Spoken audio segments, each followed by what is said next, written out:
Hello, everybody, and welcome to our donor appreciation event. I'm Jenny Abelies, and I am so happy to chair tonight's event with my friend Heather Pedrasic. We are thrilled to see you all here, even if it's virtually. Tonight, we're here to celebrate you, an amazing group of extraordinary women. This event is to thank each one of you for your ongoing support of the work that the Federation is able to accomplish through your generosity. A very special thank you to all of our women at the pomegranate level that are here tonight and to our new pomegranates for 2020 or 2021. It's wonderful to have the opportunity to come together and thank you as generous donors.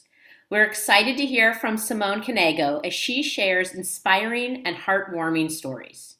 We hope you enjoy your cocktail and treats during this event. I'm drinking mine right here. And we're happy to give every attendee a copy of Simone's fantastic book. Before we introduce Simone, I'd like to thank all of our wonderful event committee for their creativity in helping us plan tonight's event. Your input and support is very appreciated. I'd also like to recognize a few guests with us tonight who play an important role in women's philanthropy and the Jewish Federation.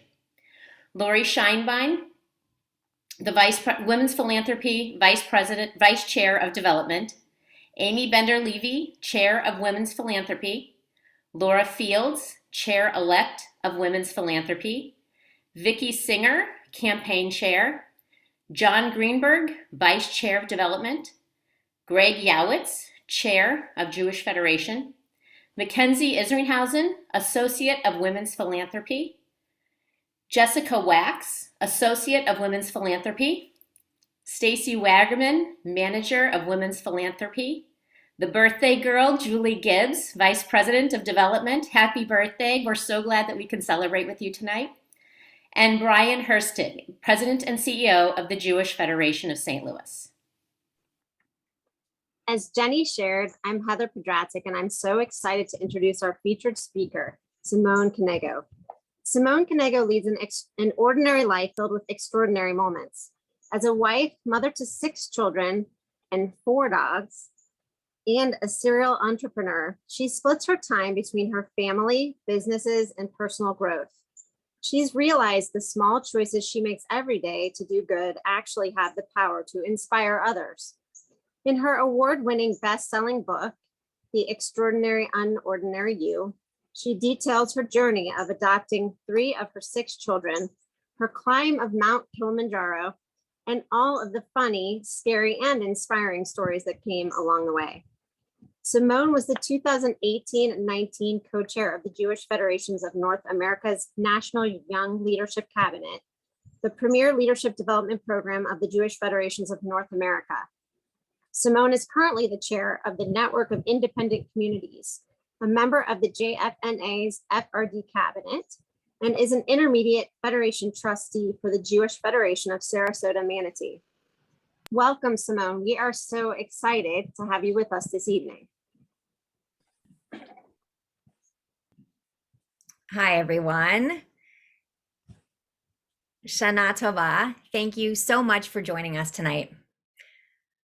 For me, the new year is a time for introspection, a time for reflection, a time to really look at myself. Did I make good choices?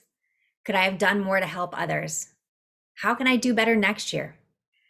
My focus, especially this year, is on all of the things that I can do to bring positivity into our world, or at least my corner of it. Yes, the last couple of years have been extremely challenging, an overwhelming feeling that we cannot control what is happening around us, that the choices we make have little impact.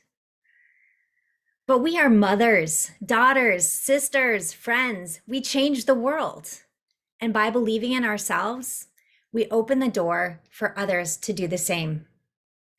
If we recognized that the small things we do each day can have a huge impact, we would smile more at a stranger, laugh more with a friend, and speak more to the silent and lonely. We would recognize a neighbor who needs groceries, a child who needs comfort, and a spouse who needs support. We would also recognize that most of us are already doing these little things. We are, in essence, repairing the world with our small acts of kindness by simply being who we are. Imagine what could happen if we let go of the negative self-talk and focused on the fact that we are all unique, all unordinary, and all have extraordinary things that we bring to the world for ourselves, for our children, and for our children's children. The little things we do every day truly have the power to inspire and impact the people around us. And it's the power of those small, seemingly insignificant moments that's slowly repairing the world. We never know what someone else is going through. We can never walk in their shoes. But when we lead with kindness and compassion, we may make a huge difference in someone else's day. When we let go of the idea that we need to be rich or famous or fill in the blank in order to make a difference in the world, we embrace the courage to act. In our virtual world of perfect poses with perfect children and perfectly clean houses, we need to recognize that behind those pictures are ordinary people, just with kids just like yours and mine, who won't eat their vegetables, and house pipes that burst like mine did last Tuesday. Life isn't perfect for any of us. When we understand this, we can stop falling into the comparison trap. We can finally start believing in who we are and recognize the power that can be found in our everyday moments. So, here are some of my everyday moments, my stories, my values, and why Federation means so much to me. My values brought me to Federation. They brought me to the summit of Mount Kilimanjaro in February of 2015, alongside 16 friends, teammates who the week before were perfect strangers. That moment at the summit of Mount Kilimanjaro, my commitment to the power of community was reinforced. And yes, my friends thought I had lost my mind. My family already knew I had. I climbed Kilimanjaro to raise funds for the Livestrong Foundation. They provide support for cancer patients, everything they need. Looking back, it was one of the best experiences of my life. Give me a cause and a challenge, and I'm there. I had no idea at the time that it would become so much more relevant in my journey. My dad was diagnosed with stage 4 lung cancer in 2017 and passed away on May 21st of 2019. He was the first man I ever loved and will always be the man that I compare everyone to. More than ever, that climb to the top of Kilimanjaro makes me realize that there is always a greater purpose. I've been married for 28 years to my husband, Rob, and we have 6 children. Jacob is 25, Emma's 21, Olivia's 18, Ari's 17, Noah's 15, and Millie is 13. Yes, most people think we are crazy, but I couldn't imagine my life any other way. I grew up in Buffalo, New York in a Jewish household, attended Jewish day school, and was bat mitzvahed. I went off to college when I was 17, got married at 21 while I was working on my master's in accounting. You can do the math, you now know how old I am, and gave birth to 3 children by the time I was 30. That's really where this chapter starts. Although we had 3 children, we felt like we didn't have enough chaos in our lives.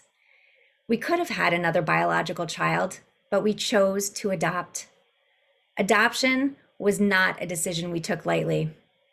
For each adoption, our entire family took a blind vote.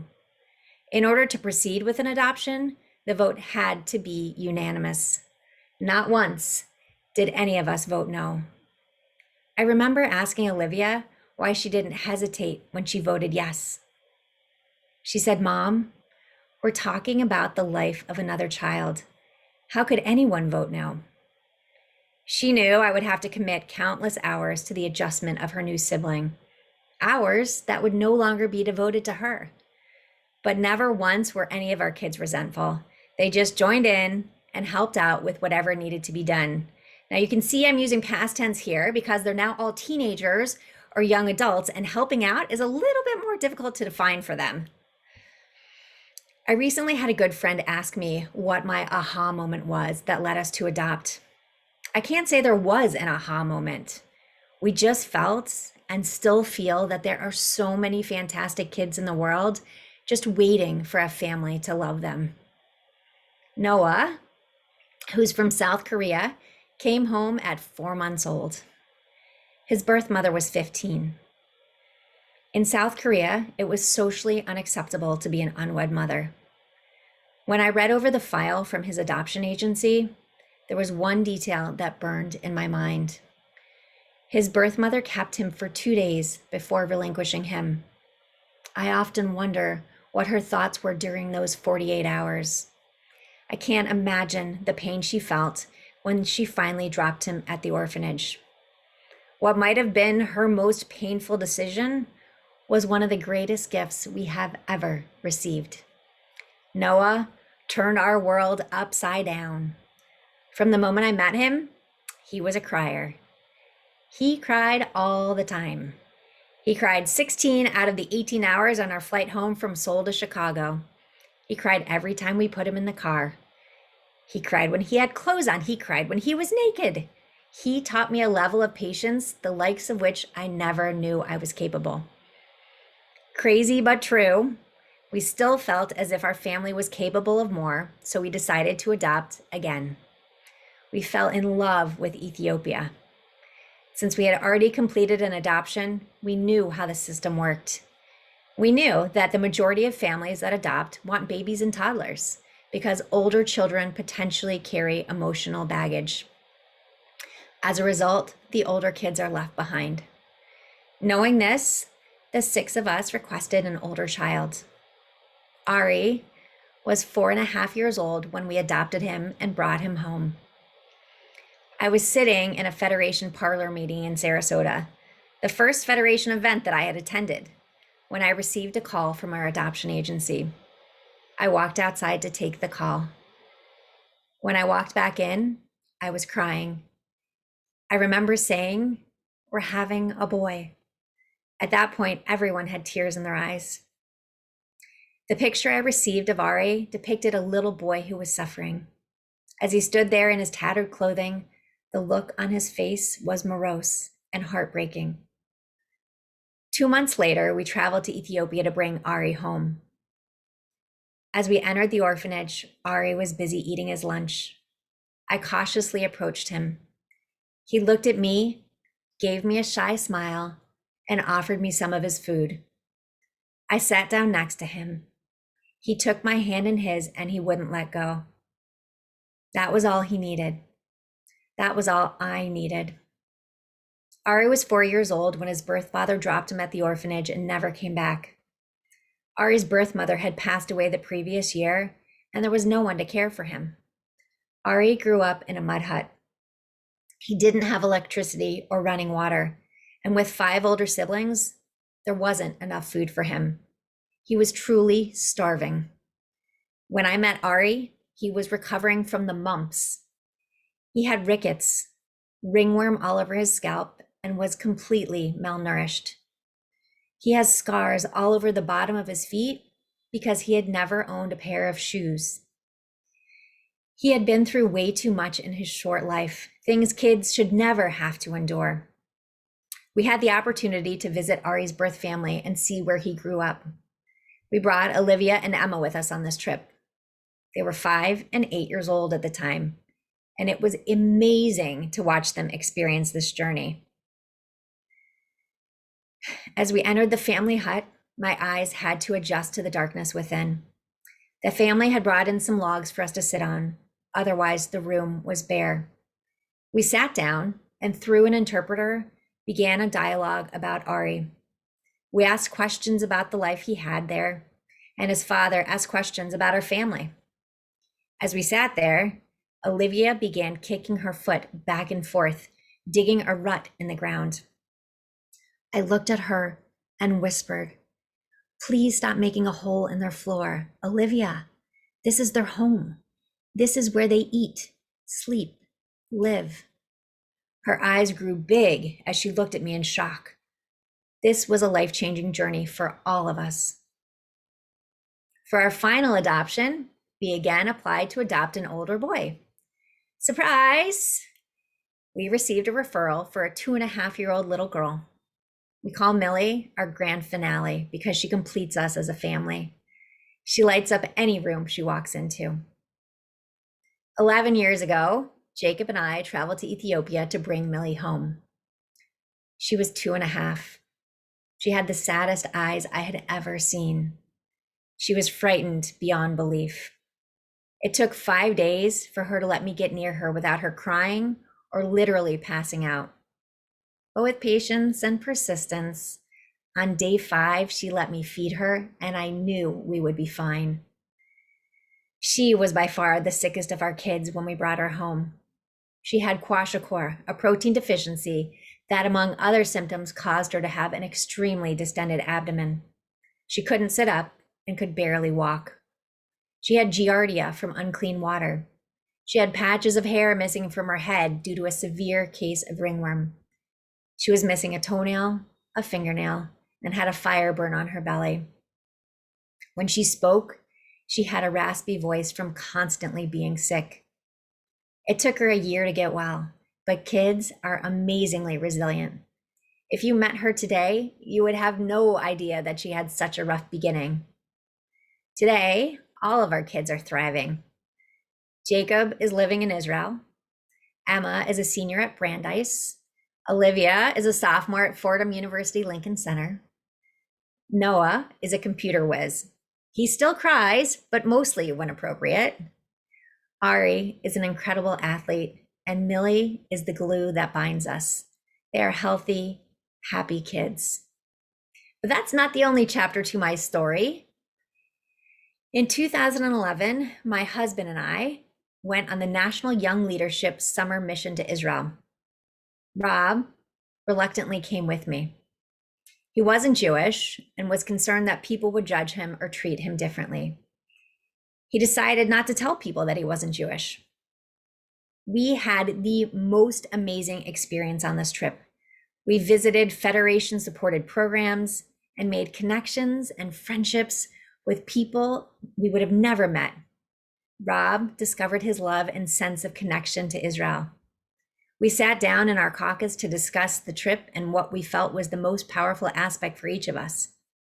He told everyone he wasn't Jewish, how he was embarrassed to tell people this at the beginning of our trip, how this mission changed his outlook on religion and community. And then, with tears in his eyes, he said that upon returning home, he would start his conversion process. This is the power of federation. I had no idea that this is what he was thinking, or that trip would be so life-changing for our family. He studied for a year with our rabbi and completed his conversion in 2012, 2 weeks before our oldest daughter's bat mitzvah. As he walked on the bima for his first aliyah, I remember thinking that this amazing change happened because of our involvement with Federation. Rob became a bar mitzvah at Emma's bat mitzvah, and Rob's decision truly completed our Jewish family. Everything in life involves choices. Think about what brought you here today. Think about your blessings. Think about the difference you have the power to make. Someone wise once said, "You must be the change you want to see in the world." More than ever, this change means being part of the collective. It means planning for the future of our communities and our people. It means engaging our children so that they too understand the importance of Tikkun Olam. My experience as co-chair of the Jewish Federations of North America's National Young Leadership Cabinet was life-changing for me. I had the opportunity to travel the world with a Jewish lens, to see the work that is possible because of our donations. I've seen firsthand the assistance we provide to Holocaust survivors, the elderly, and children in places such as Azerbaijan, Turkey, India, Russia, and Ethiopia. I had the honor of speaking to dozens of communities across the country, not only to share my experience with them, but to learn from them and feel the effects of Jewish values in action. And I have seen the impact our donations make in our local communities. I'm involved with Federation because I care about the future of the Jewish people. I'm involved with Federation and give as much as I can to help kids like my own. No child should go to bed or wake up with an empty belly. No child should live without clean water. Every child should have access to medical care. Every child should have someone that loves them and cares for them. Federation does this work here in the United States through programs in our local communities and overseas through our partner agencies. Even during the most trying of times, we must continue working to help repair the world. If we don't take the time to unite and show we are proud of who we are, nothing will change. We must not stand idly by. As Elie Wiesel said, the opposite of love is not hate, it's indifference. The opposite of art is not ugliness, it's indifference.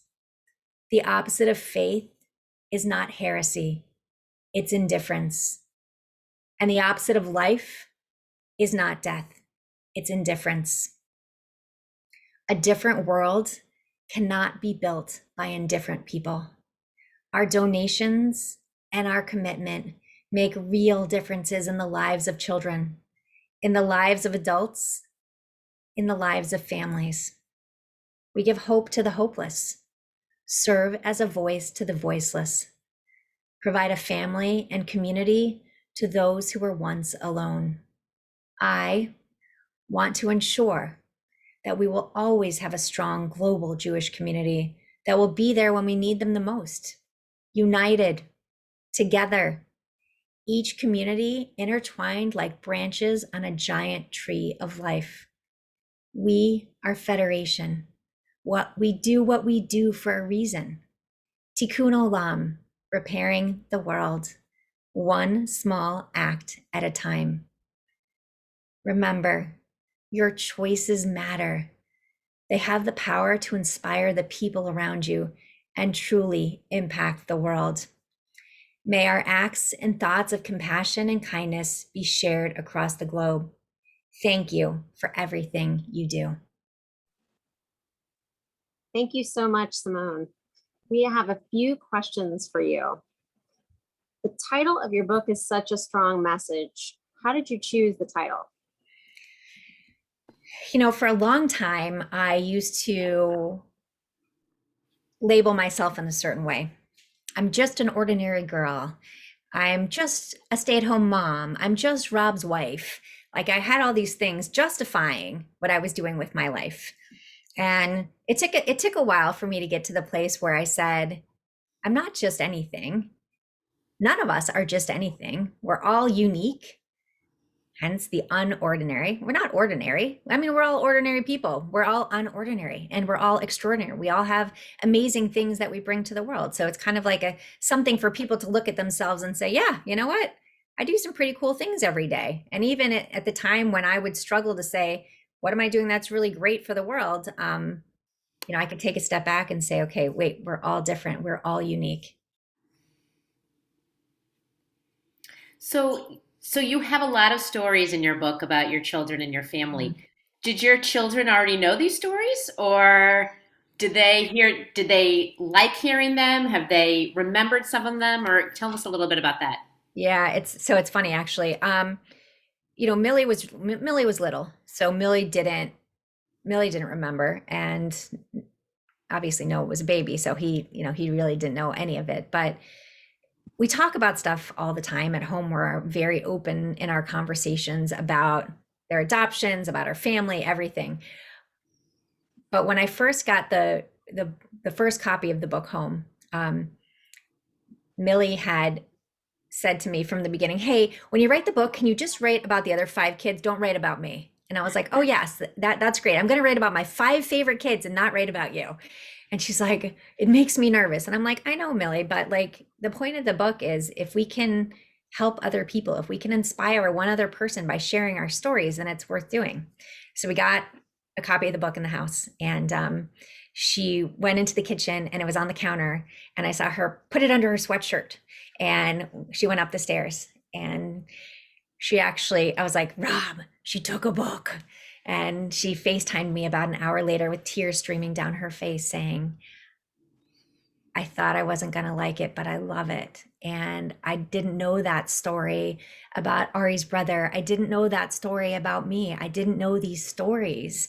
And I was like, okay, I don't need any review like that. That for me, that was like the critical acclaim of all times for her to be happy with it. So, you know, the older kids knew a lot of the stories, the younger ones not so much. So So nice. So obviously, we all love the idea of being a strong woman and being extraordinary. But how do you impart that same message to your boys? mm, that's a really great question. I think it's how we act every day. What I've realized is that a lot of times when I'm talking to the girls, I'm talking to the boys too about respecting themselves, respecting other people. And because it is important, I mean, it starts with all of us, right? It's not just about how we treat ourselves. It's a big part of it. I can tell you for a long time, I was not kind to myself in terms of how I looked at myself. But it is really important for our boys to understand the same, because if our kids get married, and that's kind of part of it, that we want to make sure that they're respecting their wives, their spouses, whoever they marry, in in a way that is how we would want to be treated. And so I definitely see it with my boys, though I think I probably hit it into their head so many times about how they treat people. But I think I do talk to them a lot of the times the same way about how they respect themselves and how they respect other people. Simone, the culture that's going on right now is there's a lot of talk about diversity, and your family is very diverse. But I love how you talk that it's not just about the color of your skin. Has your community been as accepting about your family and how diverse everyone is? And can you talk a little bit about the challenges that you've seen? You know, yes, our community has been, in terms of a Jewish community, yes, they've been very accepting. In terms of community at large, I think that everybody's accepting of our family. It's not that. But I do notice, and it's heartbreaking to me, that my kids do get treated differently. The younger ones versus the older ones. We have to have different conversations with our younger children than our older children. Our oldest is, he's 25. And when he started driving, there was conversations about getting pulled over, but there wasn't a conversation about, if you get pulled over, you keep your hands on the steering wheel, you say yes or no, sir. You don't reach in your pocket. You don't, like, all these things that we would have never had with Jacob. We did after we had that, after we had the kids. We're like, everybody needs to hear this, because until we're at a place where I can have the same conversation with each one of my children, then we're not okay yet. And I still have to have different conversations with my children, which is really tough. So overall, I would say, yeah, the community has been very accepting, but there's still pieces that need to get better. So with your educational background in accounting, how were you brave enough to tackle a book? And how did you even know where to begin? Yeah, it doesn't really match, right? Like, if you asked me when I was younger, I hated grammar, I hated writing. But then what I realized is that I love storytelling. And so writing a book is telling stories. And so that part was, once I got going, it went really well. What was funny was, I said to my husband, and this was obviously, so it's post Kilimanjaro, and Kilimanjaro actually was a kind of a turning point for me in terms of believing in myself. So for a long time, I struggled to believe in myself. I struggled to see my value, all of these things that we talk about on a daily basis in terms of imposter syndrome. No matter what I was doing, I never felt like I was doing enough. And so Kilimanjaro was the turning point. And so when I went up to my husband and said, I think I want to write a book. And of course, he laughed a little bit and he said, I'm going to start with, you're not a writer, but I can't wait to read it. And, he said it in the most positive of ways, of course, but it was kind of like, he's like, I'm sure it's going to be amazing. You tell great stories all the time. So I can't wait to read it. It's like, okay, I love the backhanded compliment there. Thank you. We have a question from Vicky Singer, who's one of our guests here tonight, and she wants to know what specifically can we do in women's philanthropy or the Jewish community to be more inclusive. Hmm. Yeah, that's also a very good question. I think it's hard because there's not always opportunities for everybody to be at the table. I think when we're all at the table, we all have a voice, but there's a lot of things that, kind of block entry to people. That I think last year at the GA, the for JFNA's GA, which again there'll be another virtual one this year. There was a great program about inclusivity and how we need to make sure we understand who's part of our Jewish community and how can we bring them in? What can we do for other people? It's not just about, for me, when I work with Federation, it's not what I'm doing just for my community. It's what we're doing for the world, right? So when we look at each individual community and see and look at other communities to see what they're doing, I think we've had great success in some of the other communities in terms of really being as inclusive as possible. I think sometimes we don't even think about, oh, we're inclusive because we think we're inclusive versus really looking at the policies behind it.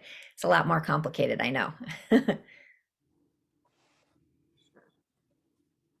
So many people here tonight haven't had your book for very long, but at the end you talk about your 7 Jewish values that you live by.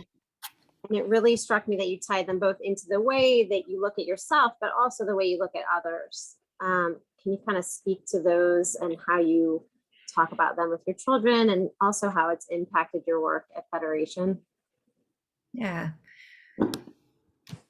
So I kind of look at whatever I do in not just how it impacts me, not just how it impacts my family, but how it impacts the world around me. And again, not something that started overnight. It was kind of a long process to get there where I was going from point A to point B, kind of with my head down and not realizing all of the things I could be doing, the little things that I could be doing. So really looking at the different Jewish values that kind of lead me forward on my path, I wanted to make sure that the things I talk about with my children, I not only talk about it with them, but I'm actually modeling things. I had a moment where I was really unhappy with my weight. I've struggled with weight my whole life. And this is not exactly Jewish values, but this is the whole modeling piece. And one day I was trying on clothes for something and I was really frustrated and I was muttering something. And my daughter, who's now 18, said to me, "You have to stop being so hard on yourself. You are giving me a complex." She's like, you tell me all the time how beautiful I am and how great I look, but then you look at yourself in the mirror and you are unhappy with yourself. How can I be happy with myself?" So that was kind of a turning point in how I had to say to myself, okay, what are the values that I am imparting on my children? And how can I look at everything that I'm doing to try to make things better instead of looking at just the things that I want to criticize about, or so really looking at the world as a whole. And so there's lots of great Jewish values out there, but kind of making a list of what really is important to our family. It's very nice. We have another question from someone, one of our guests, Jennifer Newmark, excuse me, says, what can we do in our Jewish community to support people going through the adoption process? She says, our sons are adopted and there wasn't a lot of information when they started the process. Do you have any suggestions? There isn't a lot of information, right? What I can tell you, it's really interesting. So there's an organization in Phoenix that he and I can look up the name later and I can email you guys and if you're interested about it, but he created like this, it's to support fostering and adoption within the Jewish community. So it was really interesting. We went to Israel for our oldest son's bar mitzvah. And while we were there, we had Noah. And so one of my cousins who is ultra Orthodox, and he was asking me all about adoption, saying, but it's a mitzvah to have your own children. So why are you not having your own children if you could, And so we went through this whole thing, and I said, well, isn't a big part of Judaism about repairing the world? And, so I didn't look at it as in the same light he did. And it was actually an excellent conversation, because afterwards he said, I can see it. So this organization in Phoenix is really kind of helping people see adoption in a completely different light in terms of the Jewish world. And I think it's so important because families aren't built the same way. I mean, families are based on love. It doesn't, where your child was born, where your child is from, none of that stuff matters. It's all about the love part. So it'd be great if there were more resources, but he has a really cool thing going in Phoenix, and I'm happy to share that resource. I just have to look up the name. Great, thank you. So thanks so much for spending time with us between Rosh Hashanah and Yom Kippur. This is such an important part of the Jewish year, and your book is obviously a perfect read during this time of introspection for us. Any final thoughts on or words of encouragement as we go on our own paths in this new year? Yeah. So one of the things I really like to talk about is kind of looking at ourselves and really being proud of who we are. The idea of we don't need to change who we are. We need to change the way we see ourselves, because we don't give ourselves enough credit for the things that we do every day. My mom is a prime example. My mom she lives in Sarasota still, and she's an amazing woman. And growing up as a kid, I just thought, oh, she's my mom, and she's a doctor. Well, she graduated medical school in the early 1960s when there were 5 women in her class. So 120 people, 5 of them were women. She never gave herself enough credit. She was always, I have these vivid memories of her reading another self-help book, trying to kind of push her through to the next thing, overcome the thing before and go on to the next thing. But the way she grew up on a farm in rural Pennsylvania. Her mom had a 6th grade education. Her dad worked in the coal mines in a local brewery, but she knew she wanted to be educated. And so even now, like, again, amazing woman, she retired in her late 60s, but even now she doesn't give herself enough credit. And she doesn't give herself enough credit for, even after my dad passed away, figuring out how to use online banking. She's like, I can't figure this out. And I'm like, you know what? We're going to figure it out together. It's going to be fine. But, she was so hard on herself. And I think that's something we have to remember, is that we can't be so hard on ourselves. We're all amazing, honestly. Like we do change the world. Because we're women, we do. And I think that we need to remind ourselves that on a regular basis, look in the mirror and say, I'm doing some pretty cool things in this world. That was a really long answer. So yeah, it was a good one. Thanks so much for your inspirational words today. Your talk was amazing. We really loved it. Thank you. I would now like to introduce Laura Fields, Chair-elect of Women's Philanthropy, to welcome and celebrate our newest Pomegranate Society donors. Thank you, Jenny and Heather, and thank you, Simone. It is so meaningful and timely that we are celebrating our generous pomegranate donors a few days after Rosh Hashanah, as a pomegranate serves as a symbol of the holiday. As the pomegranate is mentioned in the Torah, its 613 seeds correlate to the 613 mitzvot, or commandments, found in the Torah. Members of the Pomegranate Society give generously, starting at $1,800. We are pleased to welcome and honor 25 new pomegranates this year. The pomegranate is a symbol of a woman's compassion for the Jewish people. As pomegranate members nurture sustain, and plant seeds for the future of our community, we are honored to bless you. Blessed be you, or Lord our God. May it be God's will that we be filled with mitzvot like a pomegranate is filled with seeds. We thank you, our dear pomegranates, for honoring the mitzvot of righteousness and acts of loving kindness. Amen. Before I call upon our Women's Philanthropy Chair, Amy Bender-Levy, I want to thank her, excuse me, for her leadership and dedication to women's philanthropy and federation. This is Amy's last event as chair, which is fitting because she truly is an extraordinary woman who led us with so much passion and heart during very unordinary times. Thank you, Amy.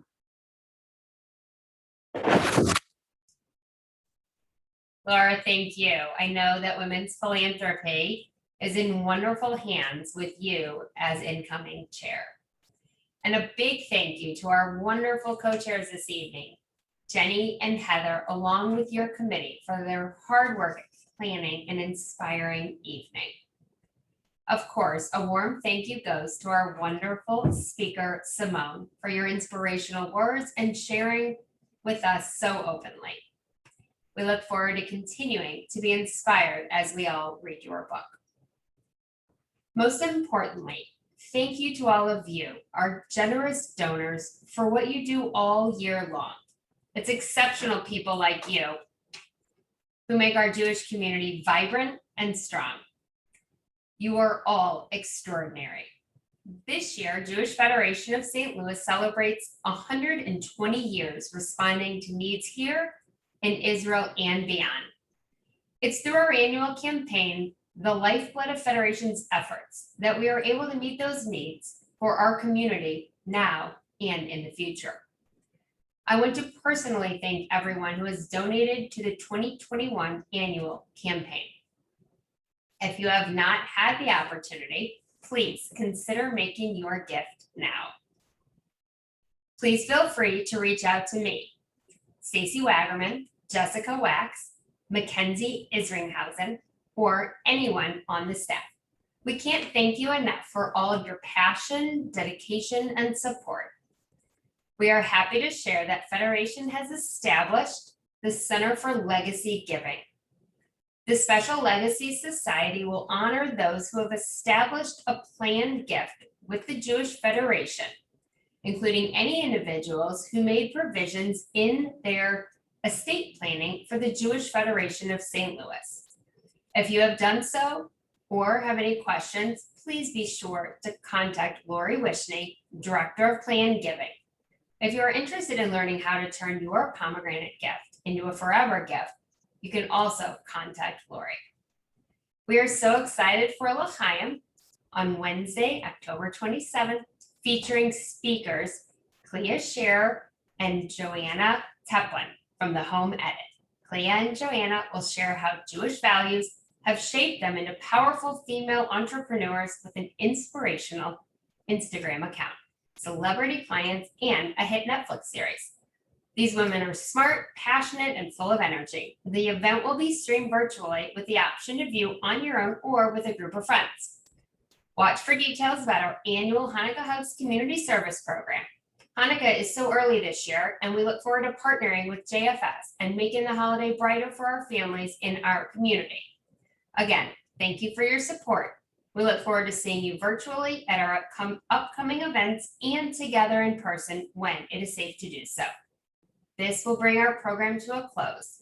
We wish you a wonderful evening and an extraordinary, unordinary new year. Thank you.